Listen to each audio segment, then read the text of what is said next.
இதுல சொல்லுது பாருங்க, இந்த மேல குறிப்பிடப்பட்ட இந்த விசுவாச வீரர்கள் சிலர் என்ன செய்யறாங்களாம், சில வாக்குத்தத்தங்களை அடையலையாம், சில வாக்குத்தத்தங்களை அடையலையாம்.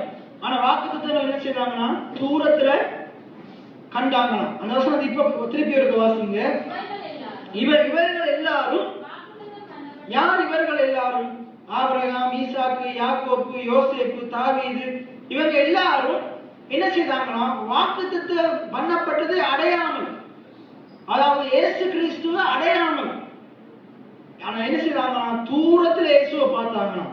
இயேசு கிறிஸ்துவை அடையாமல் என்ன செய்தாங்கன்னா தூரத்துல இயேசு கிறிஸ்துவை பார்த்தாங்களாம். இப்ப திருப்பி இருக்க வாசிங்க.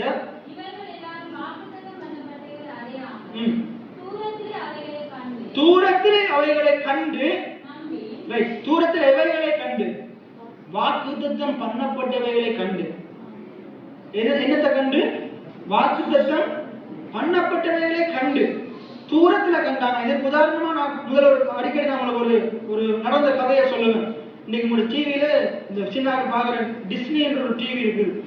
அந்த டிஸ்னியை உருவாக்கின டிஸ்னி என்ற நபர் என்ன செய்தாரா, அவர் கனவு கண்டார், அவர் பார்த்தார். என்னத்தை பார்த்தாரா, ஒரு 1000 ஏக்கர்ல நிறைய பேர் அவருக்காக வேலை செய்யறாங்க, இப்படி ஒரு டிவி சேனலை நான் உண்டாக்குவேன் என்ன செய்தாராம், அவருடைய தரிசனத்துல கண்டார்.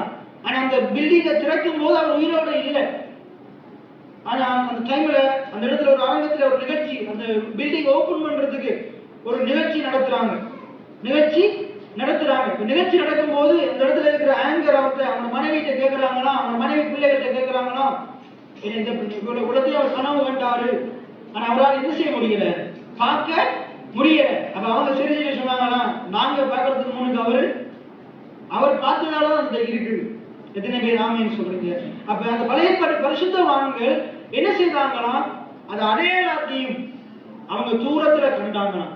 இயேசுவ அடையாளத்தையும் இயேசுவ தூரத்துல கண்டாங்களாம். நான் சொல்றேன், ஆதாமும் இயேசுவை பார்த்தான். ஆதாமும் இயேசுவை பார்த்தான். எப்படி ஆதாம் இயேசுவை பார்த்தான்? ஆதாம் பாவம் செய்த போது அவன் நிர்வாணிந்து அறிந்து என்ன செய்யறான், ஒளிந்து கொள்றான், மரத்துக்கு பின்னுக்கு ஒளிந்து கொள்றான். ஆனா ஆண்டவர் என்ன செய்யறாரு, பகலின் குளிர்ச்சியான வேளையில் வர்ற ஆண்டவர் வந்து என்ன செய்யறாரு, ஆதாமே எங்கே இருக்கிறார், நான் புசிக்க வேண்டாம் என்று சொன்ன வெளிச்சத்தின் கனியை புசித்தாங்க என்று சொல்லி என்ன செய்யறாரு, ஒரு ஆட்டுக்குட்டி எடுக்கிறார். அந்த ஆட்டுக்குட்டி தான் ஆண்டவராக இயேசு கிறிஸ்து. எத்தனை பேர் ஆமேன்னு சொல்றீங்க? அந்த ஆட்டுக்குட்டி எடுத்து அதை பலியிட்டு அதனுடைய தோல் எடுத்து உரித்து என்ன செய்யறாரு, ஆதாம கொடுத்து வைக்கிறார். அப்ப ஆதாம் அந்த ஆற்றில யாரு பார்த்தான், இயேசுவை பார்த்தான். நோவாவும் இயேசுவை கண்டார். எப்படி கண்டார்? 40 நாள் மழை பெய்யுது, வெள்ளம் வருது.